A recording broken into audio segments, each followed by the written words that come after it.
ನಮಸ್ಕಾರ, ಹೇಗಿದ್ದೀರಿ? ನಾನು ಚಂದನ್ ಶರ್ಮಾ.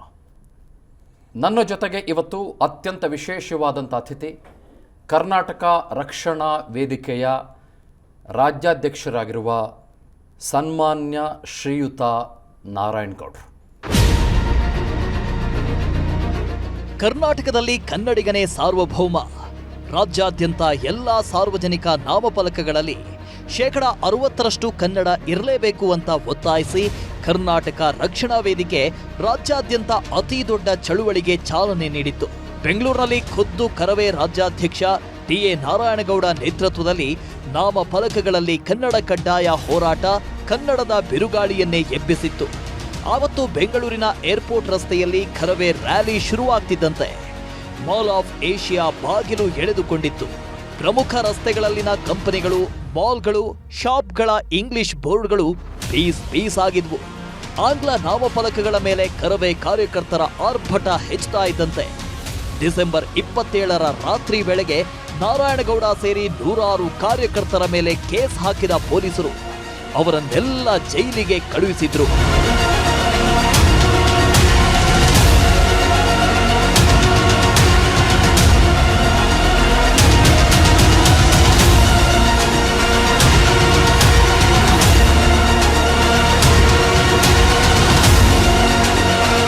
ಕನ್ನಡ ಕಡ್ಡಾಯಕ್ಕಾಗಿ ಚಳುವಳಿ ಮೇಲೆ ನಡೆದ ಘಟನೆಗಳ ಆಧಾರದಲ್ಲಿ ಬೆಂಗಳೂರಿನ ವಿವಿಧ ಪೊಲೀಸ್ ಠಾಣೆಗಳಲ್ಲಿ 10 ಕೇಸ್ಗಳು ದಾಖಲಾಗಿ ಕರವೇ ಅಧ್ಯಕ್ಷ ಟಿ.ಎ. ನಾರಾಯಣಗೌಡ ಪರಪ್ಪನ ಅಗ್ರಹಾರ ಜೈಲು ಸೇರಿದ್ರು. ಸುಮಾರು 50ಕ್ಕೂ ಹೆಚ್ಚು ನಾಯಕರು, ಕಾರ್ಯಕರ್ತರ ಜೊತೆ ಡಿಸೆಂಬರ್ 27ರ ರಾತ್ರಿ ಜೈಲು ಸೇರಿದ ನಾರಾಯಣಗೌಡ 14 ದಿನ ಜೈಲು ವಾಸದಲ್ಲಿದ್ರು. 14 ದಿನ ಸೆಂಟ್ರಲ್ ಜೈಲು ಸೇರಿದ್ದಲ್ಲದೆ ಬೆಂಗಳೂರಿನ ಬೇರೆ ಬೇರೆ ಪೊಲೀಸ್ ಠಾಣೆಗಳಲ್ಲಿದ್ದ ಹಳೆ ಕೇಸ್ಗಳಲ್ಲಿಯೂ ಪೊಲೀಸರು ನಾರಾಯಣಗೌಡರನ್ನ ವಶಕ್ಕೆ ಪಡೆದಿದ್ರು. ಹೀಗೆ ಪೊಲೀಸರು ಜೈಲು, ಕೋರ್ಟು ಅಂತ ಬರೋಬ್ಬರಿ 1 ತಿಂಗಳು ವನವಾಸದಲ್ಲಿದ್ದ ನಾರಾಯಣಗೌಡರು ಮನೆ ಸೇರಿದ್ದು ಜನವರಿ 27ಕ್ಕಂತೆ. ಈ ಮಧ್ಯೆ ಕರವೇ ಕಾರ್ಯಕರ್ತರು ಹಾಗೂ ನಾರಾಯಣಗೌಡರ ಬಂಧನದ ನಡೆಯನ್ನ ಪ್ರತಿಪಕ್ಷಗಳು ಖಂಡಿಸಿದ್ವು. ವಿವಿಧ ಸಂಘಟನೆಗಳು ತೀವ್ರವಾಗಿ ಖಂಡಿಸಿ ಬೀದಿಗಿಳಿದು ಹೋರಾಟ ನಡೆಸಿದ್ರು.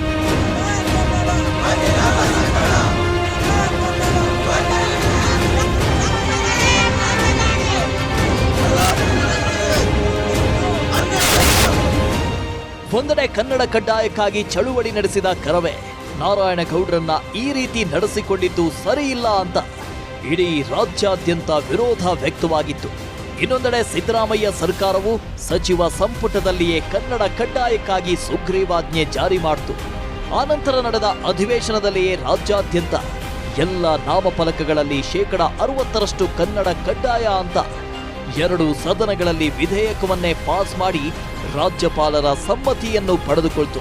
ಕೋರ್ಟು, ಕಚೇರಿ, ಜೈಲು, ಬೇಲು ಅಂತ ಏನೇ ಆದರೂ ರಾಜ್ಯ ಕಾಂಗ್ರೆಸ್ ಸರ್ಕಾರ ಕನ್ನಡಕ್ಕಾಗಿ ವಿಧೇಯಕವನ್ನೇ ಜಾರಿಗೆ ತಂದಿದ್ರಿಂದ ಕರವೇ ಕಾರ್ಯಕರ್ತರು ಹಾಗೂ ನಾರಾಯಣಗೌಡರು ನಮ್ಮ ಚಳುವಳಿ ಸಾರ್ಥಕ ಅಂತ ಸಂಭ್ರಮಿಸಿದ್ದು ಸುಳ್ಳಲ್ಲ.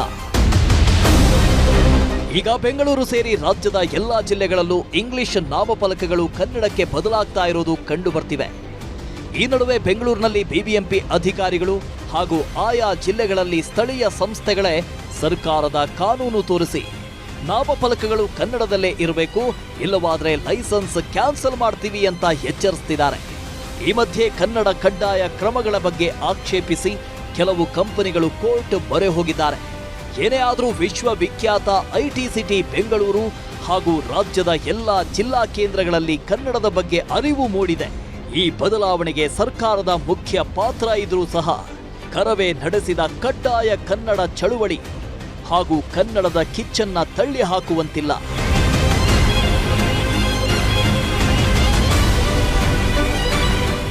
ನಿಮ್ಮ ವಿಸ್ತಾರ ನ್ಯೂಸ್ ಜೊತೆ ಕನ್ನಡ ನಾಮಫಲಕ ಚಳುವಳಿಯ ರೂವಾರಿ ಕರ್ನಾಟಕ ರಕ್ಷಣಾ ವೇದಿಕೆ ರಾಜ್ಯಾಧ್ಯಕ್ಷ ಟಿ.ಎ. ನಾರಾಯಣಗೌಡ ನೇರ ಮಾತಿಗಿಳಿದು ಹಲವು ಸ್ಫೋಟಕ ಸಂಗತಿಗಳನ್ನ ಬಿಚ್ಚಿಟ್ಟಿದ್ದಾರೆ. ಡಿಸೆಂಬರ್ 27ನೇ ತಾರೀಕು 2023. ಅದಾದ ನಂತರದಲ್ಲಿ ನಾರಾಯಣಗೌಡರ ಬದುಕಿನಲ್ಲಿ ಏನಾಗಿದೆ ಮತ್ತು ಅವ್ರ ಮೇಲಿರುವ ಕೆಲವು ಪ್ರಶ್ನೆಗಳು, ಕೆಲವು ಆರೋಪಗಳು ಅಥವಾ ಕೆಲವು ರೂಮರ್ಸ್, ಕೆಲವು ಪ್ರೊಪಗ್ಯಾಂಡ, ಅದೇನು ಬೇಕಾದರೂ ಆಗಿರ್ಬೋದು, ಅದಕ್ಕೆ ಅವರ ಬಳಿ ಉತ್ತರ ಏನಿದೆ? ಇವತ್ತು ಔಟ್ ಆ್ಯಂಡ್ ಔಟ್ ನೇರ ಪ್ರಶ್ನೆ, ನೇರ ಉತ್ತರ. ನಾನು ಅವರ ಮನಸ್ಸಿನ ನೋವನ್ನೂ ಕೇಳಿಸ್ಕೊಳ್ತೇನೆ, ಅವರ ಮನಸ್ಸಿನ ಮಾತಿಗೆ ದನಿ ಕೂಡ ಆಗ್ತೇನೆ, ಅದರ ಜೊತೆಗೆ ನನ್ನ ಹೃದಯದ ಮಾತುಗಳನ್ನು ಅವ್ರ ಮುಂದೆ ನೇರವಾಗಿ ಇಟ್ಬಿಡ್ತೇನೆ. ನಾನು ಅಂದ್ಕೊಳ್ತೇನೆ ಬಹುಶಃ ಅವರು ತಪ್ಪಾಗಿ ಭಾವಿಸಲಾರರು ಅಂತ. ನಮಸ್ಕಾರ ನಾರಾಯಣಗೌಡರಿಗೆ. ನಮಸ್ತೆ. ಅತ್ಯಂತ ಪ್ರೀತಿಯ, ಅಭಿಮಾನದ, ಗೌರವದ ಸ್ವಾಗತ. ಗೌಡ್ರೆ, ನಾನು 27ನೇ ತಾರೀಕು ಡಿಸೆಂಬರಿಂದನೇ ಶುರು ಮಾಡ್ತೇನೆ. ಹೋರಾಟ ಆಯಿತು, ಜೈಲಿಗೆ ಹೋದ್ರಿ, ಹೊರಗೆ ಬಂದ್ರಿ, ಜೈಲಿಗೆ ಹೋದ್ರಿ, ಮತ್ತೆ ಬಂದ್ರಿ, ಜೈಲಿಗೆ ಹೋದ್ರಿ. ಸತತವಾಗಿ ಹಲವು ದಿನಗಳ ಕಾಲ ಕಾನೂನಿನ ತೆಕ್ಕೆ ನಿಮ್ಮನ್ನು ಹೀಗೆ ಕಬಂದ ಬಾಹುವಿನಲ್ಲಿ ಹಿಡಿದುಕೊಳ್ತು. ಇದಾದ ಮೇಲೆ ಕೇಳ್ತೀನಿ, ಹೇಗಿದ್ದೀರಿ? ಬಹುಶಃ ನಾನು ಈ ಜೈಲು ಕೇಸು ಇದೇ ನನಗೇನು ಹೊಸದೇನಲ್ಲ. ಕನ್ನಡದ ವಿಚಾರದಲ್ಲಿ, ನಾಡು ನುಡಿಯ ವಿಚಾರದಲ್ಲಿ, ನೆಲಜಲಗಳ ವಿಚಾರದಲ್ಲಿ ನಾನು ಅನೇಕ ಸರಿ ಜೈಲಿಗೆ ಹೋಗಿದ್ದೀನಿ. ನನಗೆ 2 ಮಕ್ಕಳು. ಆ 2 ಮಕ್ಕಳು ಹುಟ್ಟುವಾಗಲೂ ಸಹ ನಾನು ಜೈಲಲ್ಲಿ ಇದ್ದೆ. ನಾನು ಜೈಲಿಗೆ ಹೋಗಿದ್ದು ಅವತ್ತಿನ ದಿನ ಕಾವೇರಿ ವಿಚಾರಕ್ಕಾಗಿ. ಹಾಗಾಗಿ ನನಗೆ ಸರ್ಕಾರಗಳು, ಈ ವ್ಯವಸ್ಥೆ, ಈ ಮೊನ್ನೆ 27ರ ಜೈಲಿಗೆ ಕಳಿಸಿದ್ದಷ್ಟೇ ಅಲ್ಲ, ಅನೇಕ ಸಂದರ್ಭದಲ್ಲಿ ನನ್ನ ಬಹುಶಃ ನಾನು ಎಸ್.ಎಂ. ಕೃಷ್ಣ ಅವ್ರಿಗೆ ಕೇಳ್ತಾ ಇದ್ದೆ, ನೀವು ನನ್ನ ಬೆಂಗಳೂರು ಜೈಲು, ಬಳ್ಳಾರಿ ಜೈಲು, ಬೆಳಗಾಂ ಜೈಲು, ಎಲ್ಲ ಜೈಲು ತೋರಿಸ್ಬಿಟ್ಟಿದ್ದೀರಿ ಕೃಷ್ಣ ಅವರೇ, ಒಮ್ಮೆ ನನಗೆ ಅಂಡಮಾನ್ ಜೈಲು ನೋಡಬೇಕು ಅನ್ನೋ ಆಸೆ ಇದೆ, ಅಲ್ಲಿಗೂ ಕಳಿಸ್ಬಿಡಿ ಅಂತ ಹೇಳಿ ಎಸ್.ಎಂ. ಕೃಷ್ಣ ಅವ್ರನ್ನ ನಾನು ಪ್ರಶ್ನೆ ಮಾಡ್ತಾ ಇದ್ದೆ. ಡಿಸೆಂಬರ್ 27ರ ಘಟನೆ. ಅನೇಕರು ಭಾವಿಸಿದ್ರು ನಾರಾಯಣಗೌಡ್ರನ್ನ ತಗೊಂಡೋಗಿ ಒಂದು 14 ದಿವಸ ಜೈಲಲ್ಲಿ ಇಟ್ಬಿಟ್ರೆ, ಇಲ್ಲ 1 ತಿಂಗಳು ಇಟ್ಬಿಟ್ರೆ, ಇಲ್ಲ ಒಂದು ಸರ್ಕಾರದ ವ್ಯವಸ್ಥೆಯಲ್ಲಿ ಒಂದು ಚರ್ಚೆ ನಡೆಯುತ್ತೆ, ಪೊಲೀಸ್ ಕಮಿಷನರ್ ಮತ್ತು ಸರ್ಕಾರದ ವ್ಯವಸ್ಥೆಯಲ್ಲಿ ಒಂದು ಚರ್ಚೆ ನಡೆಯುತ್ತೆ, ನಾರಾಯಣಗೌಡ್ರನ್ನ ಒಂದು 3 ತಿಂಗಳು ಜೈಲಲ್ಲಿ ಇಟ್ಬಿಡೋಣ. ನಾರಾಯಣಗೌಡ್ರ ಧ್ವನಿ ಅಡಗುತ್ತೆ, ಕುಗ್ತಾರೆ ನಾರಾಯಣಗೌಡರು, ಸಂಘಟನೆ ಮುಗಿಯುತ್ತೆ ಅನ್ನುವ ಆಲೋಚನೆ ಇಟ್ಕೊಂಡಿದ್ದಂಥ ಆ ಜನರಿಗೆ, ಆ ವ್ಯವಸ್ಥೆಗೆ ಸೆಡ್ಡು ಹೊಡೆದು ನಿಲ್ಲಬೇಕು ಅನ್ನುವ ಛಲ, ಹಠ ಅವತ್ತಿಗೂ ಇತ್ತು, ಇವತ್ತಿಗೂ ಇದೆ, ಮುಂದೂ ಇರುತ್ತೆ. ಹೊರತು ನಾರಾಯಣಗೌಡ್ರನ್ನ ಕನ್ನಡದ ವಿಚಾರದಲ್ಲಿ ಯಾರೂ ಕುಗ್ಗಿಸ್ಲಿಕ್ಕೆ ಆಗೋದಿಲ್ಲ. ಹಾಗಾಗಿ ನಾನು ಚೆನ್ನಾಗಿಲ್ಲ ಅಂತ ಹೇಳಲಿಕ್ಕೆ ಇಷ್ಟಪಡೋದಿಲ್ಲ. ನಾನು ಇವತ್ತಿಗೂ ಚೆನ್ನಾಗಿದ್ದೀನಿ. ಯಾಕೆಂದರೆ ನನ್ನ ಕನ್ನಡದ ಜನ ಯಾವತ್ತವರೆಗೂ ನಾರಾಯಣಗೌಡ್ರನ್ನ ಹಪ್ಕೋತಾರೋ ಅಲ್ಲಿವರೆಗೂ ನಾರಾಯಣಗೌಡರು ಚೆನ್ನಾಗಿರ್ತಾರೆ. 27ನೇ ತಾರೀಕು ಡಿಸೆಂಬರ ಜೈಲು ವಾಸ ಬಹುಶಃ ಈ ಹಿಂದಿನ ಎಲ್ಲ ಜೈಲು ವಾಸಗಳಿಗಿಂತ ನಿಮಗೆ ಬೇರೆ ಏನೋ ದರ್ಶನ ಮಾಡಿಸ್ತು ಅಂತ. ನನ್ನ ಮಾತು ನಿಜ, ಆದರೆ ನಿಜ ಅನ್ನಿ, ಸುಳ್ಳು ಅಂದರೆ ಸುಳ್ಳು ಅಂತ. ಹೌದು, ಬಹುಶಃ ನಾನು ಇದು 5ನೇ ಬಾರಿ ಜೈಲಿಗೆ ಹೋಗಿದ್ದು. 4ನೇ ಬಾರಿ ಜೈಲಿಗೆ ಹೋದಾಗ, 4 ಸಲ ಜೈಲಿಗೆ ಹೋದಾಗ ನನಗೆ ಅನೇಕ ಸಂದರ್ಭದಲ್ಲಿ ಈ ಬಳ್ಳಾರಿ ಜೈಲು ಬಗ್ಗೆ ಹೇಳ್ತಾ ಇದ್ರು. ಬಳ್ಳಾರಿ ಜೈಲು ಹಾಗೆ ಹೀಗೆ, ಬ್ರಿಟಿಷ್ನವ್ರ ಕಾಲದ ಜೈಲು, ನಿಮ್ಮನ್ನು ತಗೊಂಡೋಗಿ ಹಲ್ಲಿಡ್ತೀವಿ ಅಂತ ಪೊಲೀಸ್ನವರು ಅನೇಕ ಹೋರಾಟದ ಸಂದರ್ಭದಲ್ಲಿ ಬೆದರಿಸ್ತಾ ಇದ್ರು. ನಾನು ಒಮ್ಮೆ ಅಲ್ಲಿಗೂ ಹೋದೆ, ಬಳ್ಳಾರಿ ಜೈಲಿಗೆ. ಅಲ್ಲೂ ಏನೂ ಅನ್ನಿಸ್ಲಿಲ್ಲ. ಆದರೆ ಡಿಸೆಂಬರ್ 27 ಒಂದು ದೊಡ್ಡ ಸಂಚು ನಡೆಯಿತು, ಭಾರಿ ದೊಡ್ಡ ಸಂಚು ನಡೆಯುತ್ತೆ. ರಾತ್ರೋರಾತ್ರಿ ಆ ಸಂಚು ನಡೆಯುವಾಗ ನಮ್ಮನ್ನು ಬಂಧಿಸ್ತಾರೆ. ಬಂಧಿಸಿ ಬೆಳಗ್ಗೆ 4 ಗಂಟೆಗೆ ಮೆಡಿಕಲ್ ಮಾಡಿಸ್ತಾರೆ. 5 ಗಂಟೆಗೆ ಮ್ಯಾಜಿಸ್ಟ್ರೇಟ್ರು ಮನೇಲಿ ತೊಗೊಂಡೋಗಿ ಪ್ರೊಡ್ಯೂಸ್ ಮಾಡ್ತಾರೆ. 6-7 ಗಂಟೆಗೆ ನಮ್ಮನ್ನು 0 ಟ್ರಾಫಿಕಲ್ಲಿ ಕರ್ಕೊಂಡು ಹೋಗ್ತಾರೆ ಜೈಲಿಗೆ. ಯಾಕದು ಏನೋ ಗೊತ್ತಿಲ್ಲ. ಕರವೇ ಕಾರ್ಯಕರ್ತರು ಹೇಳ್ತಾ ಇರ್ತಾರೆ, ವೈರ್ಲೆಸ್ ಮೆಸೇಜಲ್ಲಿ ಹೇಳ್ತಾ ಇರ್ತಾರೆ, ಕರವೇ ಕಾರ್ಯಕರ್ತರು ಯಾವಾಗ ಬೇಕಾದರೂ ಬಂದು ಅಟ್ಯಾಕ್ ಮಾಡ್ಬೋದು, ಅಲ್ಲೇನಾದರೂ ಅಡ್ಡ ಮಾಡ್ಬೋದು, ಅಡ್ಡಿಪಡಿಸ್ಬೋದು, ಹಾಗಾಗಿ ಬಂದೋಬಸ್ತ್ ಮಾಡ್ಕೊಳ್ಳಿ, ಬಿಗಿಯಾಗಿ ಇಟ್ಕೊಳ್ಳಿ, ಅವ್ರನ್ನ ಬರೋಕ್ಕೆ ಹೇಳಿ, ಇವ್ರನ್ನ ಬರೋಕ್ಕೆ ಹೇಳಿ ಅಂತೇಳಿ ಹೇಳ್ತಾ ಇರ್ತಾರೆ. ಅದ್ರ ಮಧ್ಯದಲ್ಲಿ ತಗೊಳಗಿ ಜೈಲಲ್ಲಿ ಇಡ್ತಾರೆ. ಜೈಲಲ್ಲಿ ಇದ್ದು 14 ದಿವಸ ಜೈಲು ವಾಸ ಅನುಭವಿಸ್ತೀವಿ. ಸಾಮಾನ್ಯ ಕೈದಿಗಳಿಗೆ ಕೊಡುವಂಥ ಊಟ ಕೊಡ್ತಾರೆ ಜೈಲಲ್ಲಿ. ಬಹುಶಃ ನಾನು 4 ಬಾರಿ ಜೈಲಿಗೆ ಹೋದಾಗ ಮನೆ ಊಟ ಕೊಟ್ಟಿದ್ದ ಇತಿಹಾಸ ಇದೆ. ಅಲ್ಲಿ ಏನೆಲ್ಲ ಮಾಡಿದಂಥವರಿಗೂ ಸಹ ಮನೆ ಊಟ ಸಿಗುತ್ತೆ ಜೈಲು ಒಳಗಡೆ. ಯಾವ್ಯಾವ ಅಪರಾಧಗಳನ್ನು ಮಾಡಬಾರ್ದು ಅಂತ ಇರ್ತಾರೋ ಅಂಥ ಅಪರಾಧಗಳನ್ನೆಲ್ಲ ಮಾಡ್ಕೊಂಬಂದವ್ರಿಗೆ ಜೈಲು ಒಳಗಡೆ ಮನೆ ಊಟ ಸಿಗುತ್ತೆ. ಆದರೆ ನಮ್ಗೆ ಯಾರಿಗೂ ಮನೆ ಊಟ ಕೊಡಲಿಲ್ಲ. ಸಾಮಾನ್ಯ ಕೈದಿಗಳಿಗೆ ಕೊಟ್ಟಂಥ ಊಟ, ಸಾಮಾನ್ಯ ಕೈದಿಗಳಿಗೆ ಮಲಗಲಿಕ್ಕೆ ಏನು ವ್ಯವಸ್ಥೆ ಮಾಡ್ತಾರೋ ಆ ಇದರಲ್ಲಿ 14 ದಿವಸ ವನವಾಸ ಪಟ್ಟು ಆಚೆಗೆ ಬರ್ತೀವಿ. ನನ್ನ ಜೊತೆಯಲ್ಲಿ ಸುಮಾರು 53 ಜನ ಇರ್ತಾರೆ. ಕೊನೆಗೆ 14 ದಿವಸ ನಂತರ ಸರ್ಕಾರವೂ ಸಹ ಒಂದು ತೀರ್ಮಾನಕ್ಕೆ ಬರುತ್ತೆ. ನಮ್ಮ ಹೋರಾಟ ಯಾವಾಗ ಇಡೀ ರಾಜ್ಯದಲ್ಲಿ ತೀವ್ರತೆಯನ್ನು ಪಡ್ಕೊಳ್ಳುತ್ತೋ ಆಗ ತರಾತುರಿಯಲ್ಲಿ ಸರ್ಕಾರ ಸಚಿವ ಸಂಪುಟ ಸಭೆ ಕರೆಯುತ್ತೆ. ಆ ಸಚಿವ ಸಂಪುಟದಲ್ಲಿ ಸುಗ್ರೀವಾಜ್ಞೆ ತರಬೇಕು ಅನ್ನೋ ತೀರ್ಮಾನ ಆಗುತ್ತೆ. ಅದು ನಾಮಫಲಕದಲ್ಲಿ 60% ಕನ್ನಡವನ್ನು ಕಡ್ಡಾಯವಾಗಿ ಬಳಸಬೇಕು ಅಂತ ಹೇಳಿ ಸರ್ಕಾರ ತೀರ್ಮಾನಕ್ಕೆ ಬರುತ್ತೆ. ಇಂಥದ್ದೆಲ್ಲ ಆಗಿದ್ದು ಕರ್ನಾಟಕ ರಕ್ಷಣಾ ವೇದಿಕೆಯ 27ರ ಹೋರಾಟ. 14 ದಿವಸದ ನಂತರ ಮತ್ತೆ ಪದೇ ಪದೇ ನನ್ನ ಒಬ್ಬನ್ನ ಬಂಧಿಸಿ ನನ್ನ ಮೇಲೆ ಇಲ್ಲದ ಸಲ್ಲದ ಮುಕದ್ದಮೆಗಳನ್ನ ಹಾಕಿ ಪದೇ ಪದೇ ಜೈಲಿಗೆ ಕಳಿಸ್ತಾರೆ. 2 ದಿವಸ ಭಾರಿ ಕೆಟ್ಟದಾಗ ನಡ್ಕೋತಾರೆ ಜೈಲು ಒಳಗಡೆ. ಕೆಟ್ಟದಾಗಿ ಅಂದರೆ ಆದರೆ ಯಾವುದೂ ಊಟ ಕೊಡಲಿಲ್ಲ 2 ದಿವಸ. ಇಲ್ಲಿ ಕುಮಾರಸ್ವಾಮಿ ಪೊಲೀಸ್ನವರು ಠಾಣೆ ಪೊಲೀಸ್ನ ನಾನು ಬಂಧಿಸಿ ಕರ್ಕೊಂಬರ್ತಾರೆ. ಕುಮಾರಸ್ವಾಮಿ ಲೇಔಟ್ ಪೊಲೀಸ್ನವರು ಹೋಗುವಾಗ ಊಟದ ಸಮಯ ಮುಗ್ದಿರುತ್ತೆ ಜೈಲಲ್ಲಿ. ಅವರು ನನಗೊಂದಷ್ಟು ತಿಂಡಿ ಕಟ್ಕೊಡ್ತಾರೆ. ಆ ತಿಂಡಿಯನ್ನು ಒಳಗಡೆ ಬಿಡಲಿಲ್ಲ. ನಾನು ರಾತ್ರಿ ಊಟ ಕೊಡ್ತಾರೆ ಅಂತ ಇಡೀ ರಾತ್ರಿ ಕಾಯ್ತೀನಿ. ಯಾರೋ ಎದುರುಗಡೆ ಸೆಲ್ಲಲ್ಲಿಂದ ಒಬ್ಬ ಉತ್ತರ ಕರ್ನಾಟಕದ ಭಾಗದಿಂದ ಬಂದಂಥ ಒಬ್ಬ ಅಪರಾಧಿ ಕೈದಿ ಜೋರಾಗಿ ಕೂಗಿ ಹೇಳ್ತಾ ಇರ್ತಾನೆ 2 ಗಂಟೆ ರಾತ್ರಿಯಲ್ಲಿ, ನಾರಾಯಣಗೌಡ್ರೇ ಮಲಗಬೇಡ್ರಿ ಅಪ್ಪ, ಮಲಗಬೇಡ್ರಿ, ನಿಮ್ಮ ವಿರುದ್ಧ ಸಂಚು ನಡೀತಾ ಇದೆ ಅಂತ ಕೂಗ್ತಾನೆ ಎದುರುಗಡೆ ಸೆಲ್ಲಿಂದ. ನನಗೆ ಇವತ್ತಿಗೂ ಅರ್ಥ ಆಗಿಲ್ಲ ಏನು ಸಂಚು ನಡೀತಾ ಇದೆ, ಯಾವ ಸಂಚು, ಏನಕ್ಕೋಸ್ಕರ ಸಂಚು ನಡೀತಾ ಇದೆ. ಕೊನೆಗೆ ನಾನು ಹಾಗೆ ಹೊಟ್ಟೆ ಬೇರೆ ಹಸ್ತಿರುತ್ತೆ. ನಾನು ಆರೋಗ್ಯ ಸರಿ ಇಲ್ಲದ ಕಾರಣ ಒಂದಷ್ಟು ಟ್ಯಾಬ್ಲೆಟ್ ತೊಗೋಬೇಕಾಗತ್ತೆ. ಊಟ ಇಲ್ಲದಲ್ಲೇ ತೊಗೊಳಕ್ಕೆ ಬರುವುದಿಲ್ಲ. ಬೆಳಗ್ಗೆ ಆಗತ್ತೆ, ಒಂದು ನೀರು ಸಹ ಇರುವುದಿಲ್ಲ. ಕೊನೆಗೆ ಅಲ್ಲಿ ಕೊಳಾಯಿಲ್ ಬಂದಂಥ ನೀರು, ಅದು ಬ್ಲೀಚಿಂಗ್ ಪೌಡ್ರ್ ಹಾಕಿರ್ತಾರೆ, ನೀರು ಕುಡಿದು ಬೆಳಕರಿಯುತ್ತೆ. ಆಗ ನನ್ನ ಪಕ್ಕದಲ್ಲಿದ್ದಂಥ ಯಾರೋ ಕೈದಿಗಳು ನನಗೆ 2 ಆಪಲ್ ತಂದು ಕೊಡ್ತಾರೆ ಬೆಳಗ್ಗೆ 7 ಗಂಟೆಗೆ. ಅದು ತಿಂದಿದ್ದು ಬಿಟ್ಟರೆ ಮತ್ತು ಬೆಳಗ್ಗೆ ತಿಂಡಿ ವ್ಯವಸ್ಥೆ ಮಧ್ಯಾಹ್ನ ಇದಿಲ್ಲ. ಬೇಲ್ ಆಗುತ್ತೆ. ಮಧ್ಯಾಹ್ನ ಬೇಲ್ ಆಯಿತು. ಮಧ್ಯಾಹ್ನ ಮತ್ತೆ ಅದೇ ಪೊಲೀಸ್ ವ್ಯವಸ್ಥೆ, ಅದೇ 0 ಟ್ರಾಫಿಕ್ಕು. ಕರ್ಕೊಂಬರ್ತಾರೆ ಮಾತಾ ಹಾಸ್ಪಿಟ್ಲಲ್ಲಿ, ಮೆಡಿಕಲ್ ಮಾಡಿಸ್ತಾರೆ, ಮತ್ತೆ ಕೋರ್ಟಿಗೆ ಪ್ರೊಡ್ಯೂಸ್ ಮಾಡ್ತಾರೆ. ಮತ್ತೆ ಅಲ್ಲಿ ಅವತ್ತು ಬೇಲ್ ಆಗತ್ತೆ. ನಮ್ಮ ವಕೀಲರು 100 ಜನ ವಕೀಲರು ನಿಂತ್ಕೋತಾರೆ ಕೋರ್ಟಲ್ಲಿ ನಮ್ಮ ಪರವಾಗಿ. ಆ ವಕೀಲರು ನಿಂತ್ಕೊಂಡು ಅವತ್ತು ಬೇಲ್ ಆಗತ್ತೆ. ಆಚೆಗೆ ಬರ್ತೀನಿ. ಚಿಕ್ಕಜಾಲ ಪೊಲೀಸ್ನವ್ರು ಬಂದು ಕಾಯ್ಕೊಂಡಿರ್ತಾರೆ. ಅವತ್ತು ಒಂದೇ ದಿವಸ ನನ್ನ ಮೇಲೆ 9 ಕೇಸ್ ರಿಜಿಸ್ಟರ್ ಆಗುತ್ತೆ. 9 ಕೇಸ್ ರಿಜಿಸ್ಟರ್ ಆಗುತ್ತೆ. ಅದಕ್ಕೆ ಅವರು ಮತ್ತೆ ನನ್ನ ಬಂಧಿಸಲಿಕ್ಕೆ ಕಾಯ್ತಾ ಇರ್ತಾರೆ. ಹೀಗೆ ವಕೀಲರು ಮತ್ತು ಅವರ ಪೊಲೀಸ್ನವರ ಜೊತೆಲಿ ವಾದ ನಡೆದು ಕೊನೆಗೆ ವಕೀಲರು ನನ್ನ ಕರ್ಕೊಂಡು ಹೋಗಿ ಅವರ ಭವನದಲ್ಲಿ ಒಂದು ಕಾಫಿ ಕೊಡ್ತಾರೆ 2 ದಿವಸದ ನಂತರ. ಆ ಕಾಫಿ ಕುಡಿದು ನಾನು ಅಲ್ಲಿಂದ ಹೊರಡ್ತೀನಿ. ಕೊನೆಗೆ ಡಿಸೆಂಬರ್ 27ನೇ ತಾರೀಕು ನಾನು ಮನೆ ಬಿಟ್ಟಿದ್ದು.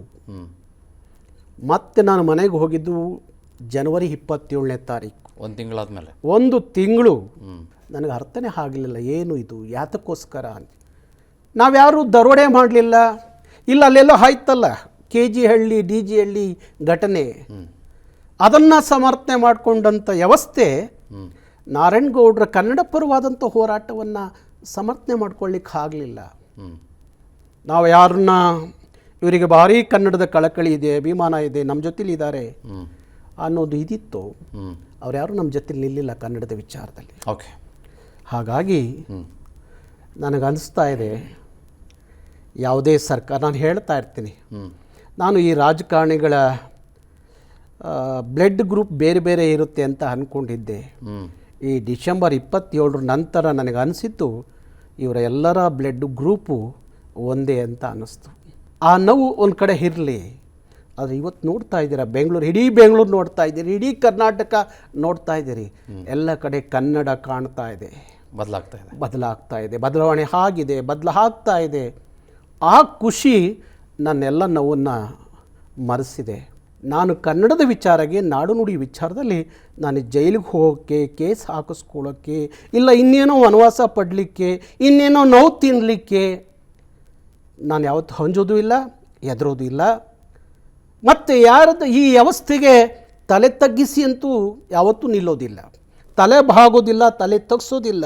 ನನ್ನ ಕನ್ನಡದ ಹೋರಾಟ ಯಾರು ಏನೇ ಅಂದರು, ಏನೇ ಹೇಳಿದ್ರು, ಎಂಥದೇ ಟೀಕೆ ಮಾಡಿದ್ರು, ನನ್ನ ಕನ್ನಡದ ಕಳಕಳಿ, ಕನ್ನಡದ ಹೋರಾಟ, ಅಭಿಮಾನ ಅದನ್ನು ಅಡಗಿಸ್ಲಿಕ್ಕೆ ಯಾರಿಂದಲೂ ಸಾಧ್ಯ ಇಲ್ಲ. ನಾರಾಯಣಗೌಡ್ರೆ, ಮೈಸೂರಲ್ಲಿ ಕೂಡ ಒಂದು ಸಂಚು ನಡೆದಿತ್ತು ಬಹಳ ವರ್ಷಗಳ ಹಿಂದೆ ಅಂತಲೂ ನಾನು ಎಲ್ಲೋ ಕೇಳ್ಪಟ್ಟೆ. ಅದು ಇಲ್ಲಿಗೂ ಮುಂದುವರ್ಕೊಂಡು ಬಂತು ಅಂತ ಕೂಡ ಒಂದಿಷ್ಟು ಜನ ಚರ್ಚೆ ಮಾಡ್ತಾ ಇದ್ದದನ್ನು ಕೇಳ್ಪಟ್ಟೆ. ಮೈಸೂರಿನ ಸಂಚಿಗೂ ನಿಮಗೂ ಈಗ ನೀವು ಡಿಸೆಂಬರ್ 27ರಿಂದ ಜನವರಿ 27 ತನಕ ಅನುಭವಿಸೋದಕ್ಕೂ ಏನು ನಂಟು ಗೌಡ್ರೆ? ನೇರವಾಗಿ ಹೇಳ್ಬೋದಾ? ನೇರವಾಗಿ ನಾನು ಯಾವುದೂ ಮುಚ್ಚಿಡಕ್ಕೆ ಹೋಗೋದಿಲ್ಲ. ಇವತ್ತು ಮುಚ್ಚಿಡಲೇಬಾರ್ದು? ಇಲ್ಲ, ಮುಚ್ಚಿಡೋ ಪ್ರಶ್ನೆನೇ ಇಲ್ಲ. ಯಾಕೆ ಅಂದರೆ ನೋಡ್ರಿ, ಇವತ್ತೇನು ನಮ್ಮ ಬೆಂಗಳೂರು ಕಮಿಷನರ್ ದಯಾನಂದ್, ಅದಕ್ಕಿಂತ ಮುಂಚೆ ಒಂದು ಮಾತು ಹೇಳಿಬಿಡ್ತೀನಿ ದಯಾನಂದ್ ಅವ್ರಿಗೆ, ನೇರವಾಗಿ ಹೇಳಬೇಕಾಗತ್ತೆ. ಕನ್ನಡಿಗರು ಪೊಲೀಸ್ ಕಮಿಷನರ್ ಆಗಬೇಕು ಅಂತ ಹೇಳಿ ಹೋರಾಟ ಮಾಡಿ ಅವತ್ತು ನಮ್ಮ MD ಸಿಂಗ್ ಅಂತೇಳಿ ಪೊಲೀಸ್ ಕಮಿಷನರ್ ಇದ್ದಾಗ ದೊಡ್ಡ ಅವ್ರ ಚೇಂಬರ್ನಲ್ಲಿ ಗಲಾಟೆ ಮಾಡಿ ಅವತ್ತು ನಾನು ಜೈಲಿಗೆ ಹೋದೆ. ಈ ಜಾಗದಲ್ಲಿ ಒಬ್ಬ ಕನ್ನಡಿಗ ಬಂದು ಕೂತ್ಕೊಳ್ಳೋದು ನಾನು ನೋಡಬೇಕು ಅಂಥೇಳಿ ಗಲಾಟೆ ಮಾಡಿ ಜೈಲಿಗೆ ಹೋದೆ. ಅದಾದಮೇಲೆ 2-3 ಜನ ಕನ್ನಡಿಗರು ಪೊಲೀಸ್ ಕಮಿಷನರ್ ಆದರು, ಭಾರಿ ಖುಷಿಪಟ್ಟೆ. ಹಾಗೆ ಒಬ್ಬ ಕನ್ನಡದ ಅಧಿಕಾರಿ, ಕನ್ನಡಿಗರು ಅನ್ನುವ ಖುಷಿಯಿಂದ ನಾನು ನಿರಂತರವಾಗಿ ಎಲ್ಲ ಕ್ಷೇತ್ರದಲ್ಲಿ, ಎಲ್ಲ ಸಂದರ್ಭದಲ್ಲಿ ಭಾರಿ ಖುಷಿ ಪಡ್ತೀನಿ. ಇದೇ ದಯಾನಂದ್ ಅವರು ಮೊದಲನೇ ಬಾರಿ ಸನ್ಮಾನ್ಯ ಸಿದ್ದರಾಮಯ್ಯನವರು ಮುಖ್ಯಮಂತ್ರಿ ಆಗಿದ್ದಾಗ ಮೈಸೂರು ಪೊಲೀಸ್ ಕಮಿಷನರ್ ಆಗಿದ್ದರು. ಅವತ್ತು ಕರ್ನಾಟಕ ರಕ್ಷಣಾ ವೇದಿಕೆಯ ಮೈಸೂರು ಜಿಲ್ಲಾ ಮುಖಂಡರುಗಳು ಕೇಂದ್ರ ಸರ್ಕಾರದ ಕಚೇರಿಯಲ್ಲಿ ಒಬ್ಬ ಉತ್ತರ ಭಾರತದ ಅಧಿಕಾರಿ ಕನ್ನಡಿಗರಿಗೆ ಹಿಂಸೆ ಕೊಡ್ತಾ ಇದ್ದಾನೆ ಅಂದಾಗ ಅವರೊಂದು ಹೋರಾಟ ಮಾಡ್ತಾರೆ ಮೈಸೂರಿನಲ್ಲಿ. ಆ ಹೋರಾಟ ಮಾಡಿದಾಗ ಆ ಮುಖಂಡರುಗಳನ್ನ ಬಂಧಿಸ್ತಾರೆ. ಇವರು ಅವರ ಮೇಲೆ ಗುಂಡಾ ಕಾಯ್ದೆ ಹಾಕ್ತಾರೆ. ಅವ್ರನ್ನ 6 ತಿಂಗಳು ಮೈಸೂರಿಂದ ಗಡೀಪಾರು ಮಾಡ್ತಾರೆ. ಆಗ ನಾನೊಬ್ಬ ಹೋರಾಟಗಾರ, ನನ್ನ ಕಾರ್ಯಕರ್ತರಿಗೆ, ನನ್ನ ಮುಖಂಡರಿಗೆ ಅನ್ಯಾಯ ಆದಾಗ ನಾನು ಅದನ್ನು ನೋಡ್ಕೊಂಡು ಕೂತ್ಕೊಳ್ಳಿಕ್ಕಾಗಲ್ಲ. ಅದು ಮಾಡಿದ್ದು ಕನ್ನಡಕ್ಕೋಸ್ಕರ, ಕನ್ನಡದ ನಾಡು ನುಡಿಗೋಸ್ಕರ, ಕನ್ನಡಿಗರ ಪರವಾದಂಥ ಹೋರಾಟ. ಆಗ ನಾನು ಒಂದು ದೊಡ್ಡ ರ್ಯಾಲಿ ಮಾಡ್ತೀನಿ ಮೈಸೂರಿನಲ್ಲಿ. ಆ ಮೈಸೂರಿನ ರ್ಯಾಲಿ ಮಾಡುವಾಗ ಅಲ್ಲಿ ಅವತ್ತು ಹಾಗೆ ಏನೋ ಒಂದು ರಸ್ತೆ ವ್ಯತ್ಯಾಸ ಆಗುತ್ತೆ, ಆ ರಸ್ತೆಯಲ್ಲಿ ರ್ಯಾಲಿ ಹೋಗಬೇಕಾಗುತ್ತೆ. ಆ ಹೋಗೋಕ್ಕೆ ಬಿಡದೆ ಅವತ್ತು ಲಾಠಿ ಚಾರ್ಜ್ ಮಾಡ್ತಾರೆ, ಇವರೇ ಲಾಠಿ ಚಾರ್ಜ್ ಮಾಡಿಸ್ತಾರೆ. ಅವತ್ತು ನಮಗೂ ಅವ್ರಿಗೂ ಒಂದಿಷ್ಟು ಮಾತಿನ ಚಕಮಕಿ ನಡೆಯುತ್ತೆ, ವಾದ ವಿವಾದಗಳು ನಡೆಯುತ್ತೆ. ಬಹುಶಃ ಅದಾದ ನಂತರ ದಯಾನಂದ್ ಅವರು ಮತ್ತೆ ಸಿದ್ದರಾಮಯ್ಯನವರು ಮುಖ್ಯಮಂತ್ರಿ ಆದಾಗ ಪೊಲೀಸ್ ಕಮಿಷನರ್ ಆಗ್ತಾರೆ. ನಾನು ಅನೇಕ ಸಂದರ್ಭದಲ್ಲಿ ಅವರು ಮಾತಾಡಿದ್ದು ಉಂಟು. ಆದರೆ 27 ತಾರೀಕು ಮಾನ್ಯ ಮುಖ್ಯಮಂತ್ರಿಗಳಿಗೆ ನನಗೆ ಗೊತ್ತಾದಂಥ ಹಿರಿಯ ಪೊಲೀಸ್ ಅಧಿಕಾರಿಗಳು ತಿಳಿಸಿದಾಗೆ ಅವತ್ತು ಮುಖ್ಯಮಂತ್ರಿಗಳು ಮತ್ತು ನಾನು ತುಂಬ ಚೆನ್ನಾಗಿದ್ದು, ನಾನು ಮುಖ್ಯಮಂತ್ರಿಗಳು ಚೆನ್ನಾಗಿದ್ದು, ನನ್ನ ಬಗ್ಗೆ ಅವ್ರಿಗೆ ಅಷ್ಟೇ ಗೌರವ ಇತ್ತು. ಅದು ಸಿದ್ದರಾಮಯ್ಯನವ್ರಿಗಿರ್ಬೋದು, DK ಶಿವಕುಮಾರ್ಗಿರ್ಬೋದು, ನನ್ನ ಬಗ್ಗೆ ಭಾರಿ ಗೌರವದಿಂದ ನಡ್ಕೋತಿದ್ರು. ಗೌರವ ಎಷ್ಟೋ ಸಲ ಸಿದ್ದರಾಮಯ್ಯನವರು ನನ್ನ ಬೆನ್ನು ತೊಟ್ಟು, ಇಲ್ಲ ನಿನ್ನ ಕನ್ನಡ ಕೆಲಸವನ್ನು ಮೆಚ್ಕೋತೀನಿ, ನಮ್ಮ ಸರ್ಕಾರ ಬಂದರೆ ನಿಮ್ಮ ಮೇಲಿರೋ ಮೊಕದ್ದಮೆಗಳನ್ನೆಲ್ಲ ವಾಪಸ್ ತಗೋತೀನಿ ಅಂತ ಹೇಳಿ ನಮ್ಮ ಕಾರ್ಯಕ್ರಮಕ್ಕೆ ಬಂದು ಸಿದ್ದರಾಮಯ್ಯನವರು ಮಾತಾಡಿದ್ದು ಇದೆ. ಅಷ್ಟು ಚೆನ್ನಾಗಿದ್ದಂಥ ಮುಖ್ಯಮಂತ್ರಿಗಳು ನಮ್ಮ ಮಧ್ಯೆ ಈ ದಯಾನಂದ್ ಅವರು ಅದೇನು ತಲೆ ತುಂಬ್ತಾರೋ ಏನೋ ಗೊತ್ತಿಲ್ಲ. ಆ ದಯಾನಂದ್ ಅವರ ಕೃಪಾ ಕಟಾಕ್ಷ ನಮ್ಮನ್ನು ಜೈಲಿಗೆ ಹೋಗೋಕ್ಕೆ, ನಮ್ಮ ಮೇಲೆ ಇಲ್ಲೂ ಸಲ್ಲದ ಮೊಕದ್ದಮೆಗಳನ್ನ ಹಾಕಲಿಕ್ಕೆ, ಯಾವುದೋ 2017, ಯಾವುದೋ 2020ರಲ್ಲಿ ಯಾವುದೋ ಒಂದು ಹೋರಾಟ ಆಗಿದ್ದ ಮೊಕದ್ದಮೆಯನ್ನು ಮುಂದಿಟ್ಕೊಂಡು ಪದೇ ಪದೇ ನಮ್ಮನ್ನು ಬಂಧಿಸಿ ಜೈಲಿಗೆ ಕಳಿಸೋ ವ್ಯವಸ್ಥೆ ಇದೆಯಲ್ಲ, ಅದನ್ನು ನಾನು ಹೇಳಿದೆ. ಅದನ್ನು ನೇರವಾಗಿ ಹೇಳಬೇಕು. ಒಬ್ಬ ಪೊಲೀಸ್ ಕಮಿಷನರ್ ಅವರ ವಿರುದ್ಧ ಇಷ್ಟು ನೇರವಾಗಿ ಆರೋಪ ಮಾಡ್ತಾ ಇದ್ದೀರಿ ಅಂತಂದರೆ ಇದಕ್ಕೆ ಏನು ಪುರಾವೆ ಇದೆ ನಿಮ್ಮ ಹತ್ರ? ಮಾಧ್ಯಮಗಳು, ಅವತ್ತಿನ ಮಾಧ್ಯಮಗಳು ಪ್ರಸಾರ ಆದಂಥದ್ದು ಅಲ್ಲ, ಹಿಂದೆ ಆದಂಥ ಯಾವುದೋ ಘಟನೆಯನ್ನು ನೆನಪಿನಲ್ಲಿಟ್ಕೊಂಡು ನಾರಾಯಣಗೌಡರ ವಿರುದ್ಧ ಒಬ್ಬ ಪೊಲೀಸ್ ಆಯುಕ್ತರು ಹೀಗೆ ಮಾಡ್ತಿದ್ದಾರೆ ಅನ್ನೋ ರೀತಿಯಲ್ಲಿ ತಾವು ಮಾತಾಡ್ತಾ ಇದ್ದೀರಿ. ಹೌದು, ಅವರ ಡಿಪಾರ್ಟ್ಮೆಂಟ್ನಲ್ಲಿ ಇರುವಂಥ ಕೆಲವು ಅಧಿಕಾರಿಗಳು ಇದನ್ನು ನನ್ನ ಗಮನಕ್ಕೆ ತಂದಂಥದ್ದು. ಓಕೆ, ನನ್ನ ಗಮನಕ್ಕೆ ತಂದಂಥದ್ದು. ಆದರೂ ಸಹ ನಾನು ಇವತ್ತಿಗೂ ಹೇಳ್ತೀನಿ, ನಮಗೆ ಎಂಥದೇ ತೊಂದರೆಗಳಾದರೂ, ಅನ್ಯಾಯಗಳಾದರೂ, ನೋವುಗಳಾದರೂ ಇವತ್ತು ಬೆಂಗಳೂರು ಪೊಲೀಸ್ ಕಮಿಷನರ್ ಮತ್ತೊಬ್ಬರು ಬರ್ತಾರೆ ಅಂದರೆ ಅವರು ಕನ್ನಡಿಗರೇ ಬರಬೇಕು ಅನ್ನುವ, ಕನ್ನಡಿಗರೇ ಆಗಬೇಕು ಅನ್ನೋ ತೀರ್ಮಾನ ನಂದು. ಹಾಗಾಗಿ ಕರ್ನಾಟಕದ ಎಲ್ಲ ಕ್ಷೇತ್ರಗಳಲ್ಲಿ ಕನ್ನಡಿಗರು ಇರಬೇಕು ಅನ್ನುವ ಕಾಳಜಿ ಕಳಕಳಿಯಿಂದ ಈ ಮಾತನ್ನ ಹೇಳ್ತೀನಿ. ಈ ಪ್ರಶ್ನೆಗಳಿಗೆ ಚುಟುಕಾಗಿ ಉತ್ತರ ಕೊಟ್ಬಿಡಿ ಗೌಡ್ರೆ. ಆಗಲಿ. ಕನ್ನಡ ಹೋರಾಟ ಒಂದು ಭಾಗ, ನಿಮ್ಮ ಹೃದಯದ ಭಾಗ, ಹೃದಯದ ಬಡಿತ. ಹೌದು. ಅದನ್ನು ಬಿಟ್ಟು ಏನಾದರೂ ಬಿಸ್ನೆಸ್ ಮಾಡ್ತೀರಾ ನೀವು? ಮಾಡ್ತೀನಿ. ಏನು ಬಿಸ್ನೆಸ್ಸು? ನನ್ನದೇ ಆದಂಥ ಒಂದು ಪತ್ರಿಕೆ ಇದೆ, ನನ್ನದೇ ಆದಂಥ ಒಂದು ಪ್ರಕಾಶನ ಇದೆ, ನನ್ನದೇ ಆದಂಥ ಒಂದು ಆಡಿಯೋ ಕ್ಯಾಸೆಟ್ ಕಂಪನಿ ಇದೆ, ಶ್ರೀಮಾತಾ ಆಡಿಯೋ ಅಂತೇಳಿ. ಹೌದಾ? ಹೌದು. ನಾನು ಎಲ್ಲರಿಗೂ ಒಂದು ಮಾತು ಹೇಳ್ತೀನಿ, ನಂದು ಅಷ್ಟೇ ಆಗಬಾರ್ದು ಅನ್ನೋದಕ್ಕೆ ಎಲ್ಲ ನಮ್ಮ ಕಾರ್ಯಕರ್ತರಿಗೆ ಯಾವಾಗಲೂ ಒಂದು ಮಾತು ಹೇಳ್ತಾ ಇರ್ತೀನಿ, ಹೋರಾಟವೇ ಬದುಕು ಆಗಬಾರ್ದು. ಓಕೆ, ಬದುಕಿನ ಜೊತೆಯಲ್ಲಿ ಹೋರಾಟ ನಡೀಬೇಕು ಹೊರತು ಬದುಕೇ ಹೋರಾಟ ಆಗಬಾರ್ದು. ಯಾಕೆಂದರೆ ಬದುಕೇ ಹೋರಾಟ ಆದಾಗ ನಾವು ಬೇಗ ದಾರಿ ತಪ್ತೀವಿ. ಸರಿ. ಬದುಕಿನ ಜೊತೆಯಲ್ಲಿ ನಮ್ಮ ಹೋರಾಟ ಅಂದರೆ ಬಹುಶಃ ನಾವು ದಾರಿ ತಪ್ಪಕ್ಕೆ ಸಾಧ್ಯ ಇಲ್ಲ. ನಾರಾಯಣಗೌಡರು ಸಿಕ್ಕಾಪಟ್ಟೆ ದುಡ್ಡು ಮಾಡಿದ್ದಾರೆ ಕನ್ನಡದ ಹೋರಾಟ ಮಾಡೋ ಮೂಲಕ ಅಂತ. ಹೌದು, ನಾರಾಯಣಗೌಡರು ದುಡ್ಡು, ಆಸ್ತಿ, ಅಂತಸ್ತು ಬಂದಾಗ ನನ್ನ ಕಾರ್ಯಕರ್ತರೇ ಅಂತಸ್ತು, ನನ್ನ ಕಾರ್ಯಕರ್ತರೇ ದುಡ್ಡು, ನನ್ನ ಕಾರ್ಯಕರ್ತರೇ ನನಗೆ ಸಂಪತ್ತು. ಇವತ್ತು ನಾರಾಯಣಗೌಡರು ಬೆಂಗಳೂರಲ್ಲಿ ಒಂದು ಮನೆ ಇದೆ, ಆ ಮನೆಯೂ ಸಹ ಜನತಾ ಕೋಆಪರೇಟಿವ್ ಬ್ಯಾಂಕ್ ಅಂತ ವಿಜಯನಗರದಲ್ಲಿದೆ. ಅದು ಯಾರು ಬೇಕಾದರೂ ಹೋಗಿ ಆ ಬ್ಯಾಂಕನ್ನು ಚೆಕ್ ಮಾಡ್ಬೋದು. ಅದರಲ್ಲಿ 2 ಕೋಟಿ ಸಾಲಗಾರ ನಾನು. ಸಾಲಗಾರ 2 ಕೋಟಿ ಸಾಲಗಾರ. ಅದಲ್ಲದೆ ಸಂಘಟನೆಯ ಆಗು ಹೋಗುಗಳಿಗೋಸ್ಕರ ಒಂದಷ್ಟು ಸಾಲ ಮಾಡಿ ತಿಂಗಳಿಗೆ ಇವತ್ತು 4 ಲಕ್ಷ ಬಡ್ಡಿ ಕಟ್ತಾ ಇದ್ದೀನಿ. ಅದು ಬಿಟ್ಟರೆ ಬೆಂಗಳೂರಲ್ಲಿರೋದು ಒಂದು ಮನೆ ಬಿಟ್ಟರೆ ನನಗೆ 6 ಅಡಿ 3 ಅಡಿ ಜಾಗ ಇಲ್ಲ. ಇವತ್ತು ಹೊರಗಡೆ ನೀವು ಹೇಳಿದ್ದು ಕರೆಕ್ಟು, ನೀವೇನು ಹೇಳಿದ್ರಿ, ಪ್ರಶ್ನೆ ಏನು ಮಾಡಿದ್ರಿ ಕರೆಕ್ಟು. ಇದು ಯಾರಿಗೂ ಬಿಟ್ಟಿದ್ದಲ್ಲ. ಸಾರ್ವಜನಿಕ ಜೀವನದಲ್ಲಿ ಈ ಪ್ರಶ್ನೆ, ಈ ವಿಚಾರ, ಈ ಚರ್ಚೆ ಹೊರಗಡೆ ಯಾರನ್ನೂ ಬಿಟ್ಟಿದ್ದಲ್ಲ. ಅದು ನಾರಾಯಣಗೌಡರು ಬಿಡಲಿಲ್ಲ. ಯಾಕೆಂದರೆ ನಾವೊಂದಷ್ಟು ವ್ಯವಸ್ಥೆ ಇದೆಯಲ್ಲ, ನಮ್ಮ ಸುತ್ತ ಇರುವಂಥ ವ್ಯವಸ್ಥೆ ಇದೆಯಲ್ಲ, ಆ ವ್ಯವಸ್ಥೆ ಹೇಗಿರುತ್ತೆ ಅಂದರೆ ಇನ್ನೊಬ್ಬರಿಗೆ ಎಲ್ಲೋ ಒಂದು ಕಡೆ ಕಣ್ಣು ಕುಕ್ಕೋ ರೀತಿಯಲ್ಲಿ ಇರುತ್ತೆ.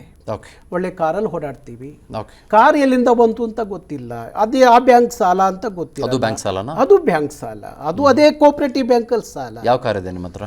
ಫಾರ್ಚುನರ್ ಕಾರು, ಗೊತ್ತಾಯ್ತರ? ಅದು ಸಾಲ. ಯಾಕೆಂದರೆ ಹಿಂದೆ ನಾನು ಒಂದು ಸಣ್ಣ ಗಾಡಿ ಇಟ್ಕೊಂಡು ನಾನು ಒಂದು ಉತ್ತರ ಕರ್ನಾಟಕದ ಪ್ರವಾಸ ಹೋಗ್ತಿದ್ದಾಗ ಒಂದು ಅಪಘಾತ ಆಯಿತು. ರಾತ್ರಿ 11 ಗಂಟೆಯಲ್ಲಿ ಅಪಘಾತ ಆಯಿತು. ಅದಾದ ಮೇಲೆ ನನಗೆ ನನ್ನ ಕಾರ್ಯಕರ್ತರು ಅವರೆಲ್ಲ, ಇಲ್ಲ ನೀವು ಭಾರಿ ಕಷ್ಟ ಆಗತ್ತೆ, ಹಿಂಗಾದರೆ ಅವತ್ತು ನೀವು ಉಳಿದಿದ್ದೇ ಹೆಚ್ಚು, ಅದಕ್ಕೋಸ್ಕರ ನಾವೆಲ್ಲ ನಿಮ್ಗೆ ಒಂದಿಷ್ಟು ಸಹಾಯ ಮಾಡ್ತೀವಿ, ನೀವು ಯಾವ್ದಾದ್ರು ಒಂದು ಒಳ್ಳೆ ಗಾಡಿ ತೊಗೊಳ್ಳಿ, ಯಾಕೆಂದರೆ ಹಗಲು ರಾತ್ರಿ ಓಡಾಡ್ತೀರಿ, ತೊಗೊಳ್ಳಿ ಅಂತ ಹೇಳಿ ಒಂದು ಸ್ವಲ್ಪ ಸಹಾಯ ಮಾಡಿದ್ರು. ಯಾರು ಹೊರಗಡೆ ಇದನ್ನು ಹಬ್ಬಿಸ್ತಾರೋ, ಯಾರು ಚರ್ಚೆ ಮಾಡ್ತಾರೋ ಗೊತ್ತಿಲ್ಲ. ಎಲ್ಲ ರಾಜಕಾರಣಿಗಳ ಬಗ್ಗೆ ಚರ್ಚೆ ಮಾಡೋದು ಬೇರೆ, ಆದರೆ ಒಬ್ಬ ಹೋರಾಟಗಾರನ ಮೇಲೂ ಸಹ ಇಂಥ ಚರ್ಚೆ ಯಾಕೆ ನಡೆಯುತ್ತೆ ಅನ್ನೋದು ನನಗೆ ಇಲ್ಲಿವರೆಗೂ ಗೊತ್ತಿಲ್ಲ. ಯಾಕೆಂದರೆ ನಾನು ಯಾರಾದರೂ ಬಂದರೆ ಅಸ್ತು ಬಂದವರಿಗೆ ಒಂದಷ್ಟು ಊಟ ಹಾಕಬಲ್ಲೆ, ಯಾವುದೋ ಒಂದು ಸಂದರ್ಭಕ್ಕೆ ಅವ್ರಿಗೆ ಒಂದು ಕಾಫಿನೋ ಏನೋ ಕೊಡಿಸ್ಬಲ್ಲೆ. ಅದು ಬಿಟ್ಟರೆ ನಾನು ಇವತ್ತವರೆಗೂ ಯಾರಿಗೂ ಏನು ಮಾಡೋಕ್ಕೂ ಆಗ್ತಾ ಇಲ್ಲ. ಇನ್ನೊಂದು ಮಾತೇನು ಅಂತಂದ್ರೆ ಗೌಡ್ರೆ, ಸರ್ಕಾರಗಳು ಯಾವುದು ಬಂದರೂ ಕೂಡ ಕನ್ನಡ ಪರ ಹಲವು ಸಂಘಟನೆಗಳಿಗೆ ಪ್ರತಿ ವರ್ಷ ದುಡ್ಡು ಬರುತ್ತೆ ಅಂತ. 1 ಕೋಟಿ ಬರುತ್ತೆ, 2 ಕೋಟಿ ಬರುತ್ತೆ, 3 ಕೋಟಿ ಬರುತ್ತೆ. ಹಾಗಾಗಿ ಸರ್ಕಾರದ ಜೊತೆಗೆ ಚೆನ್ನಾಗಿರ್ತಾರೆ ಇವರೆಲ್ಲರೂ ಕೂಡ ಅಂತ. ನೋಡಿ, ನನ್ನ ಪ್ರಶ್ನೆ ತಪ್ಪಿದ್ಯಾ ಗೌಡ್ರೆ? ಇಲ್ಲ, ನಿಮ್ಮ ಪ್ರಶ್ನೆ ಸರಿ ಇದೆ. ಕನ್ನಡ ಸಂಸ್ಕೃತಿ ಇಲಾಖೆ ಇರೋದು ಯಾತಕ್ಕೋಸ್ಕರ ನೋಡಿ, ಇವತ್ತು ಬೆಳಗಾವಿಯಲ್ಲಿ ಮರಾಠ ಸಂಘ ಸಂಸ್ಥೆಗಳಿಗೆ ಕೋಟಿ ಹಣ ಕೊಡ್ತಾರೆ ಅವರು. MES ಉದಾಹರಣೆ, MES ವರ್ಷಕ್ಕೆ 15-20 ಕೋಟಿ ಹಣ ಕೊಡ್ತಾರೆ ಮಹಾರಾಷ್ಟ್ರ ಸರ್ಕಾರ. ಕೊಟ್ಬಿಟ್ಟು ಏನು ಹೇಳುತ್ತೆ ಅಂದರೆ, ನಾವು ಇನ್ನೂ ಒಂದಷ್ಟು ದುಡ್ಡು ಕೊಡ್ತೀವಿ, ನಾವು ಕೊಟ್ಟಂಥ ದುಡ್ಡನ್ನ ಬೆಳಗಾವಿಯ ಗಡಿ ಭಾಗದಲ್ಲಿ ಮರಾಠಿಯನ್ನು ಬೆಳೆಸ್ಲಿಕ್ಕೋಸ್ಕರ, ಮರಾಠಿ ಬೆಳೆಸ್ಲಿಕ್ಕೋಸ್ಕರ, ಕನ್ನಡದ ವಿರುದ್ಧ ಕೆಲಸ ಮಾಡೋಕ್ಕೋಸ್ಕರ ನೀವು ಎಷ್ಟು ಬೇಕಾದ್ರೂ ಖರ್ಚು ಮಾಡಿ, ನಾವು ಮತ್ತೆ ನಿಮಗೆ ದುಡ್ಡು ಕೊಡ್ತೀವಿ ಅಂತಾರೆ. ಇಲ್ಲಿ ಕರ್ನಾಟಕ ಸರ್ಕಾರ ಕೊಟ್ಟರೆ ನಾವೇನಾದರೂ ಯಾವ್ದಾದ್ರು ಒಂದು ಸಮಾವೇಶ ಮಾಡುವಾಗ, ಏನಾದ್ರು ಒಂದು ಕಾರ್ಯಕ್ರಮ ಮಾಡುವಾಗ, ಅದು ಯಾರಪ್ಪನ ಸತ್ತಲ್ಲ, ಯಾವ ಸರ್ಕಾರ ಸತ್ತಲ್ಲ. ಕನ್ನಡ ಮತ್ತು ಸಂಸ್ಕೃತಿ ಇಲಾಖೆ ಇರೋದೇ ಆ ಥರದ ಕಾರ್ಯಕ್ರಮಗಳಿಗೆ ಸಹಾಯ ಮಾಡೋಕ್ಕೆ. ಅದನ್ನು ಮಾಡಿದ್ದು ತಗೊಂಡಿದ್ದು ಅಪರಾಧ ಅಂದರೆ ಅದು ಮತ್ತೆ ಇನ್ಯಾರು ಕನ್ನಡದ ಕೆಲಸ ಕೊಡೋರು ಯಾರು ಕೊಡ್ತಾರೆ? ಯಾರು ಬೀದಿಲಿ ಹಾದಿಲಿ ಹೋಗಿ ಚಂದ ವಸೂಲಿ ಮಾಡೋಕ್ಕೆ ನಿಂತ್ಕೊಂಡ್ರೆ ಏನು ಅನ್ಬೋದು? ರೋಲ್ ಕಲ್ ಅನ್ಬೋದು, ಟೋಕನ್ ಅನ್ಬೋದು. ಮನೆ ಯಾರ ಕೇಳ್ತಾ ಇದ್ರು ನನಗೆ, ಕನ್ನಡ ಪರ ಸಂಘಟನೆಗಳು ನೀವೇ ವಿವಾದಗಳನ್ನ ಸೃಷ್ಟಿ ಮಾಡ್ತೀರಿ, ಕೊನೆಗೆ ಕನ್ನಡ ಪರ ಸಂಘಟನೆಗಳು ಟೋಕನ್ ಹಾಕೋತಾರೆ. ನಾನು ಕೇಳಿದೆ ಅವ್ರಿಗೆ, ಇವತ್ತು ಚುನಾವಣೆ ಬಾಂಡ್ ಹೆಸರಿನಲ್ಲಿ ಸಾವಿರಾರು ಕೋಟಿ ಎಲ್ಲ ತೊಗೊಂಡ್ರಲ್ಲಪ್ಪ ಕಾಂಗ್ರೆಸ್ನವರು, BJPಯವರು, JDSನವರು. ಅದನ್ನೇನಂತೀರಿ? ಟೋಕನ್ ಅಂತೀರಾ? ರೋಲ್ ಕಲ್ಲು ಅಂತೀರಾ? ಯಾರೋ ಕನ್ನಡದ ಹೋರಾಟಗಾರರು ಯಾವುದೋ ಒಂದು ಕಾರ್ಯಕ್ರಮ ಮಾಡೋಕ್ಕೆ ಯಾರು ತೋಲೋ 5,000 10,000 ರೂಪಾಯಿ ದುಡ್ಡು ತೊಗೊಂಡ್ರೆ ಅದಕ್ಕೆ ಟೋಕನ್ನು ಅಂತ ಹೆಸರಿಡೋದು, ಅದಕ್ಕೆ ಇನ್ನೇನೋ ಹೆಸರಿಡೋದು ಅಂದರೆ ಏನು ಅರ್ಥ ಇದೆ ಅದು? ಗೌಡ್ರೆ ಸರ್ ಹೇಳಿ. ಇತ್ತೀಚೆಗೆ ಭಾಳ ಹತ್ತಿದ್ದು ಯಾವಾಗ ನೀವು? ತುಂಬ ಕಣ್ಣೀರು ಬಂದಿದೆ ಯಾವಾಗ ನಿಮಗೆ? ಇಲ್ಲ, ನನಗೆ ತುಂಬ ನೋವಾಗಿದೆ ಯಾವಾಗ? ನಾನು ಜೈಲಿಂದ ಆಚೆಗೆ ಬಂದಾಗ ನನ್ನ ನಿಗೂಢವಾಗಿ ಒಂದು 10-15 ಪೊಲೀಸ್ ವ್ಯಾನ್ಗಳಲ್ಲಿ ಕರ್ಕೊಂಡು ಹೋಗುವಾಗ ನನ್ನ ಮಗಳು ದಿನಾ ಬರೋಳು, ಜೈಲ್ ಹತ್ರ ಬರೋಳು. ನಮ್ಮ ಅಪ್ಪಾಜಿಗೆ ಊಟ ಕೊಡಬೇಕು, ಹುಷಾರಿಲ್ಲ, ಮೆಡಿಷನ್ ಕೊಡಬೇಕು ಅಂತೇಳಿ ಜೈಲ್ ಹತ್ರ ಬಂದು ನಿಂತ್ಕೊಳ್ಳೋಳು. ಡಯಾಬಿಟಿಸ್ ಇದೆಯಾ ನಿಮಗೆ? ಡಯಾಬಿಟಿಸ್ ಇಲ್ಲ, ನನಗೆ ಒಂದಷ್ಟು ಪ್ರೋಟೀನ್ ಲಾಸ್ ಅಂತ ಹೇಳಿ ಸ್ವಲ್ಪ ಪ್ರಾಬ್ಲಮ್ ಇತ್ತು. ಅದಕ್ಕೋಸ್ಕರ ನಾನು ಟ್ರೀಟ್ಮೆಂಟ್ ತಗೋತಿದ್ದೆ. ಊಟ ಮಾಡಲೇಬೇಕು, ಟ್ಯಾಬ್ಲೆಟ್ ತಗೊಳ್ಬೇಕು. ಊಟ ಮಾಡಬೇಕು, ಹೌದು, ಟೈಮ್ ಕರೆಕ್ಟಾಗಿ ಊಟ ಮಾಡಬೇಕು, ಟೈಮ್ ಕರೆಕ್ಟಾಗಿ ಟ್ಯಾಬ್ಲೆಟ್ ತಗೋಬೇಕು. ನನ್ನ ಮಗಳು ಬೆಳಗಿಂದ ಒಂದು ಸಂಜೆವರೆಗೂ ಜೈಲ್ ಹತ್ರ ಕಾದು ನಿಂತ್ಕೊಳ್ಳೋರು. ಊಟ ಕೊಡಿಸ್ತಿರ್ಲಿಲ್ಲ, ಟ್ಯಾಬ್ಲೆಟ್ ಕೊಡಿಸ್ತಿರ್ಲಿಲ್ಲ. ಆಗ ಅವಳು ಹತ್ಕೊಂಡು ಒಂದು ದಿವಸ ನಿಂತ್ಕೊಂಡಾಗ ನನ್ನ ಜೀಪಲ್ಲಿ ಕರ್ಕೊಂಡು ಹೋಗ್ತಾಯಿದ್ರು. ಕರ್ಕೊಂಡು ಹೋಗುವಾಗ ನಾನು ಹೇಳಿದೆ ಪೊಲೀಸ್ನವ್ರಿಗೆ, ಆ ಕಿಟಕಿ ತೆಗೀರಿ, ನನ್ನ ಮಗಳು ಅಲ್ಲಿ ನಿಂತೋಳೆ, ನಾನು ಮಾತಾಡಿಸ್ಬೇಕು ಅಂಥೇಳಿ. ನನಗೆ ಮಾತಾಡ್ಸೋಕ್ಕೂ ಅವಕಾಶ ಕೊಡದಲ್ಲೇ ಕರ್ಕೊಂಡು ಹೋಗಿದ್ದ ದಿವಸ ನಾನು ಭಾರಿ ಹತ್ತೆ ಅವತ್ತು ನೆನೆಸ್ಕೊಂಡ್ರೆ. ಹೌದು, ಯಾಕೆಂದರೆ ಏನು ಅಪರಾಧ ನಮ್ದು? ಏನು ಅಪರಾಧ? ಯಾತಕ್ಕೋಸ್ಕರ ಅಪರಾಧ? ಏನು ಅಪರಾಧ ಮಾಡಿ ಇವರಂಗೆ ಸರ್ಕಾರದ ಆಸ್ತಿಯನ್ನು ಲೂಟಿ ಮಾಡಿ ಜೈಲಿಗೆ ಹೋಗಿದ್ವಾ? ಇಲ್ಲ ಇವರಂಗೆ ಸಾವಿರಾರು ಕೋಟಿ ಕಮಿಷನ್ ಹೆಸರಿನಲ್ಲಿ ಲೂಟಿ ಮಾಡ್ತೀವ? ಏನು ಮಾಡ್ತೀವಿ ನಾವು ಕನ್ನಡದ ಹೋರಾಟಗಾರರು? ನಾನು ಏನು ಮಾಡಿದ್ದೆ? ಈ ನಾಡಿನ ರಾಜಧಾನಿ, ಕರ್ನಾಟಕದ ರಾಜಧಾನಿ ಬೆಂಗಳೂರಿನಲ್ಲಿ ಯಾರೋ ಭಾಷಾ ಅಲ್ಪಸಂಖ್ಯಾತರು ಬಂದು ಅವರ ಭಾಷೆ, ಅವರ ಸಂಸ್ಕೃತಿ ಇಲ್ಲಿ ಮೆರೆಸೋದಾದರೆ ಅದು ಕರ್ನಾಟಕ, ಅದೊಂದು ಕನ್ನಡದ ನಾಡು, ಕನ್ನಡಿಗರ ನಾಡು, ಕನ್ನಡದ ಹೆಸರಿನಲ್ಲಿ ಒಂದು ರಾಜ್ಯ, ಇದರ ಅಗತ್ಯ ಇತ್ತ? ನನ್ನ ನಾಡಲ್ಲಿ ನನ್ನ ಭಾಷೆ ಇಲ್ಲಿ ಸಾರ್ವಭೌಮತೆಯನ್ನು ಪಡ್ಕೋಬೇಕು ಅಂತೇಳಿ ಹೋರಾಡಿ ಜೈಲಿಗೆ ಹೋಗಿದ್ದೆ ಅಪರಾಧ. ಅದನ್ನು ನೀವು ಹಾಗೆ ನಡೆಸ್ಕೊಳ್ಳೋದಾದರೆ, ಯಾವನು ಒಬ್ಬ ಕ್ರಿಮಿನಲ್ಲು ನಡೆಸ್ಕೊಳ್ಳೋದಾದರೆ ನಿಮ್ಮ ವ್ಯವಸ್ಥೆಗೆ ಏನನ್ನಬೇಕು?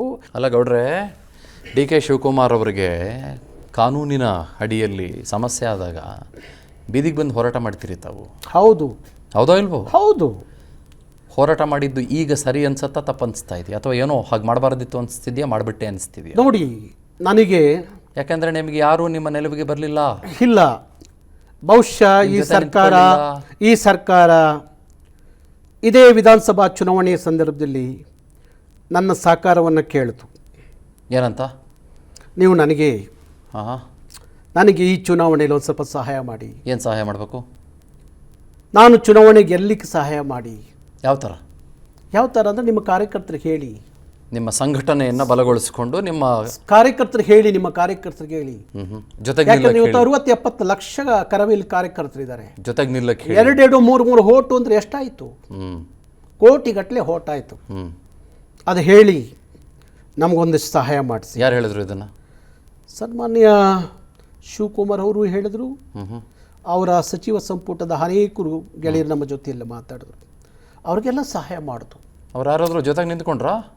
ಅವ್ರು ತೀರಿಸಿರು. ಒಳ್ಳೆ ನನಗೆ ಹೇಳಿದರು ಯಾರೋ ಒಬ್ಬರು ಮಹಾನುಭಾವರು, ನಿಮ್ಮ ಋಣ ಇದೆ, ತೀರಿಸ್ತೀನಿ ಅಂತ ಹೇಳಿ ತೀರಿಸಿರಲ್ಲ. 27 ಡಿಸೆಂಬರ್ 27 ಎಂಥ ಋಣ ತೀರಿಸಿರು? ಹಾಂ. ಈ ಕನ್ನಡದ ನಾಮಫಲಕಗಳ ವಿರುದ್ಧದ ಹೋರಾಟ ಒಂದು ರೀತಿಯ ವ್ಯಾಂಡಲಿಸಮ್ ಅನ್ನುವ ಒಂದು ಪದವನ್ನು ಪಡೆದುಕೊಂಡ್ಬಿಡ್ತು. ಅಂದರೆ ಇವರು ಬೇಕಾಬಿಟ್ಟಿಯಾಗಿ ಎಲ್ಲ ಚಿಂದಿ ಚಿತ್ರಣ ಮಾಡಿಬಿಟ್ರು, ಕಾನೂನು ಕೈಗೆ ತಗೊಂಡ್ಬಿಟ್ರು. ಮತ್ತು ಬೇರೆ ಬೇರೆ ಕಡೆಗಳಲ್ಲಿ ಇದ್ರ ಬಗ್ಗೆ ಚರ್ಚೆ ಆಗೋಯ್ತು. ನ್ಯಾಷನಲ್ ಇಂಟರ್ನ್ಯಾಷನಲ್ ಮೀಡಿಯಾಗಳಲ್ಲಿ ಓಹೋ ನೋಡಿ ವ್ಯಾಂಡಲಿಸಮ್ ಹೆಂಗಾಗ್ತಾ ಇದೆ, ಗೂಂಡಾಗರ್ದಿ ಆಗ್ತಾ ಇದೆ ಅಂತೆಲ್ಲ ಚರ್ಚೆ ಆಗೋಯ್ತು. ನನಗೆ ಗೊತ್ತು ಅದರ ಹಿಂದಿನ ನಿಮ್ಮ ಉದ್ದೇಶ ಅದಾಗಿರಲಿಲ್ಲ, ಕನ್ನಡ ಬರಬೇಕು ಅನ್ನೋದು ಆ ಉದ್ದೇಶ ಆಗಿತ್ತು ಅಂತ. ಆದರೆ ಆ ಹೋರಾಟ ಇನ್ನೊಂದಿಷ್ಟು ಟೆಕ್ನಿಕಲ್ ಆಗಿರಬಹುದಾಗಿತ್ತು ಅಂತ ನಿಮ್ಗೇನಾದರೂ ಅನಿಸುತ್ತಾ?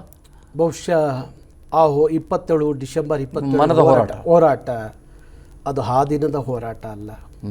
ಸುಮಾರು ವರ್ಷಗಳ ಹೋರಾಟ, ಸುಮಾರು ದಿನಗಳ ಹೋರಾಟ. ಇಡೀ ಬೆಂಗಳೂರು ಸುತ್ತಿದ್ದೀವಿ ನಾವು. ಯಾರು ಶಿವಾಜಿನಗರ ಹೋಗಲ್ಲ, ಯಾರು ಕಾಕ್ಸ್ಟೋನ್ ಕಡೆ ಹೋಗಲ್ಲ, ಅಲ್ಲಿ ಕೇಳಲ್ಲ ಅಂತಿದ್ರಲ್ಲ. ಎಲ್ಲ ಕಡೆ ಸುತ್ತಿದ್ದೀವಿ, ಎಲ್ಲರನ್ನೂ ಜಾಗೃತಿ ಮೂಡಿಸಿದ್ದೀವಿ. ನಿಮ್ಮನ್ನು ನಾವು ಬದುಕಬೇಡಿ ಅಂತ ಹೇಳಲ್ಲ, ವ್ಯಾಪಾರ ಮಾಡಬೇಡಿ ಅಂತ ಹೇಳಲ್ಲ, ವ್ಯವಹಾರ ಮಾಡಬೇಡಿ ಅಂತ ಹೇಳಲ್ಲ. ನಾವು ಕೇಳೋದೇನಪ್ಪ ಅಂದರೆ ಈ ನೆಲದ ಭಾಷೆ ಕನ್ನಡವನ್ನು ಬಳಸಿ ಅಂತ ಕೇಳ್ತಾ ಇದ್ದೀವಿ. ಬಳಸಿ ಅಂತ ಹೇಳಿ ಬೇಡಿಕೊಂಡಿದ್ದೀವಿ. ಅದು ಒಂದು ಆರೋಪ ಇದೆ. ಅದು ಒಂದು ಆರೋಪ ಇದೆ. ಏನು ಆರೋಪ ಅಂತ ಹೇಳ್ತೀನಿ ನಿಮಗೆ. ಹೇಳಿ. ಇಂಗ್ಲೀಷ್ ಬೋರ್ಡ್ಗಳ ನಾಮಫಲಕಗಳ ವಿರುದ್ಧ ಮಾತ್ರ ಹೋರಾಟ ಮಾಡಿದ್ರು, ಬೇರೆ ಬೇರೆ ಭಾಷೆಗಳ ಬೋರ್ಡ್ಗಳ ವಿರುದ್ಧ ಹೋರಾಟ ಮಾಡಲಿಲ್ಲ. ಇಲ್ಲ, ಒಂದು ಆರೋಪ ಇದೆ. ಅದು ನಮ್ಮ ಸೋಷಿಯಲ್ ಮೀಡಿಯಾದಲ್ಲಿ ಈ ಥರದ್ದೆಲ್ಲ ಚರ್ಚೆ ನಡೆಯುವಾಗ ಈ ಬಾರಿ ನಾವು ಏನು 1 ತಿಂಗಳ ಕಾಲ ಇಡೀ ಬೆಂಗಳೂರು ಸುತ್ತುವಾಗ ಯಾವ ಪ್ರದೇಶನೂ ಬಿಟ್ಟಿಲ್ಲ, ಯಾವುದೇ ಬೇರೆ ನಾಮಫಲಕವನ್ನು ಏನ್ರಿ ಹೆದರಿಕೆನಾ? ಮಾತುಗಳು ಬಂತು ನೋಡಿ. ಕರ್ನಾಟಕದಲ್ಲಿ ಇದೀರಿ, ಕರ್ನಾಟಕದಲ್ಲಿ ವ್ಯಾಪಾರ ಮಾಡ್ತೀರಿ, ವ್ಯವಹಾರ ಮಾಡ್ತೀರಿ. ಕನ್ನಡವನ್ನು ನೀವು ಬಳಸಲೇಬೇಕು ಇಲ್ಲಿ ಬದುಕಬೇಕು ಅನ್ನೋದಾದರೆ. ಕನ್ನಡದಲ್ಲಿ ಮಾತಾಡಲೇಬೇಕು ಇಲ್ಲಿ ಬದುಕು ಅನ್ನುವಾಗ. ನೀನು ಇಲ್ಲ, ನಾನು ಎಲ್ಲ ಸಂಪತ್ತು ಎಲ್ಲ ಸವಲತ್ತು ಕರ್ನಾಟಕದಲ್ಲಿ ಬೇಕು, ಆದರೆ ಕನ್ನಡ ಬೇಡ ಅಂತ ಹೇಳೋದಾದರೆ ಅಂಥ ವ್ಯಕ್ತಿಗಳು, ಅಂಥ ಉದ್ಯಮ ಕರ್ನಾಟಕಕ್ಕೆ ಕನ್ನಡಿಗರಿಗೆ ಬೇಡ ಅಂತ ಹೇಳ್ತೀವಿ ನಾವು. ಹೌದು, ನಾಮಫಲಕಗಳನ್ನ ಕಿಚ್ಚೆಸ್ತು. ಯಾಕೆ ಅಂದರೆ ನಿಮಗೂ ಹೇಳಿ ನಮಗೂ ಸಾಕಾಗಿ ಹೋಗಿತ್ತು. ಯಾಕೆ ಅಂದರೆ ಜಾಣನಿಗೆ ಮಾತಿನ ಪೆಟ್ಟು, ದಡ್ಡನಿಗೆ ದೊಣ್ಣೆ ಪೆಟ್ಟು ಅನ್ನೋದು ನಮ್ಮ ಹಳ್ಳಿ ಕಡೆ ಗಾದಿ ಇದೆ. ಯಾವ್ಯಾವ ದೇವರಿಗೆ ಯಾವ್ಯಾವ ಪೂಜೆ ಮಾಡಿದ್ರೆ ಆ ದೇವ್ರಿಗೆ ತೃಪ್ತಿ ಆಗುತ್ತೋ ಅದು ಪೂಜೆ ಮಾಡಲೇಬೇಕಾಗುತ್ತೆ. ಹಾಗಾಗಿ ನಾವೇನು ಏಕಾಏಕಿ 27 ಬೀದಿಗೆ ಇಳಿದವರಲ್ಲ. ಸುಮಾರು ತಿಂಗಳಿಂದ, ಸುಮಾರು ವರ್ಷಗಳಿಂದ ಇವ್ರಿಗೆ ಹೇಳ್ಕೊಂಡೇ ಬಂದು. ಆದರೆ ಇವರು ದೊಡ್ಡ ಕೋಟಿಲಿ ಈ ನೆಲದ ಉದ್ಯಮ ಕಟ್ಕೊಂಡು ಕೋಟಿ ಹಣ ಸಂಪಾದನೆ ಮಾಡ್ತಾರೆ. ಆದರೆ ಕನ್ನಡ ಬೇಡ ಅಂತ ಕೋರ್ಟ್ಗೆ ಹೋಗೋದು, ಕನ್ನಡ ಬೇಡ ಅಂತ ಹೇಳಿ ದಿಮಾಕ್ ಮಾಡೋದು, ಬೆಂಗಳೂರನ್ನ ಕೇಂದ್ರಾಡಳಿತ ಪ್ರದೇಶ ಮಾಡಿಸ್ತೀವಿ, ನಾವು ಬಹುಸಂಖ್ಯಾತರು ಅಂತ ಹೇಳಿ ರಾಷ್ಟ್ರಪತಿಗಳು ಹೋಗಿ ಭೇಟಿ ಮಾಡ್ತೀವಿ ಅಂತ ಹೇಳೋದು. ಇಂಥ ಗೊಡ್ಡು ಬೆದರಿಕೆಗೆ ಕರ್ನಾಟಕ ರಕ್ಷಣಾ ವೇದಿಕೆ ಎದುರಲ್ಲ. ಎಂಥದೇ ಬರಲಿ 100ಕ್ಕೆ 100ರಷ್ಟು ಕನ್ನಡ ಆಗೋವರೆಗೂ ನಮ್ಮ ಹೋರಾಟ ಮುಂದುವರಿಯುತ್ತೆ ಹೊರತು ನಾವು ಯಾರಿಗೂ ಹಂಜಿ ಎದ್ರಿ ಎಲ್ಲೋ ಭಯದಿಂದ ಕುತ್ಕೊಳ್ಳೋ ಮಕ್ಕಳು ಅಲ್ಲ. ಹಾಗಾಗಿ ನಾನು ಇವತ್ತಿಗೆ ಹೇಳ್ತಾ ಇದ್ದೀನಿ, ಇವತ್ತು 80-85% ಕನ್ನಡ ಹತ್ತತ್ರ ನಾಮಫಲಕ ಹಾಕಿದ್ದಾರೆ. ಇನ್ನೊಂದು 10% ಇರ್ಬೋದು. ಅವ್ರಿಗೆಲ್ಲ ನೇರವಾಗಿ ಹೇಳ್ತೀನಿ, ನೀವು ಎಲ್ಗೋದ್ರೂ ಅಷ್ಟೇ ಕನ್ನಡವನ್ನು ಕಡ್ಡಾಯ ಹಾಕಲೇಬೇಕು. ಅದರಲ್ಲಿ ರಾಜಿ ಇಲ್ಲ. ಸರ್ಕಾರ ರಾಜಿ ಆದರೂ, ಮಹಾನಗರ ಪಾಲಿಕೆ ರಾಜಿ ಆದರೂ ಕರ್ನಾಟಕ ರಕ್ಷಣಾ ವೇದಿಕೆ ರಾಜಿ ಆಗಲ್ಲ. ಗೌಡ್ರೆ, ಬಹಳ ಧನ್ಯವಾದಗಳು. ತುಂಬ ಥ್ಯಾಂಕ್ಸ್ ತಮ್ಮ ಮನದ ಮಾತನ್ನು ಹಂಚಿಕೊಂಡಿದ್ದಕ್ಕಾಗಿ.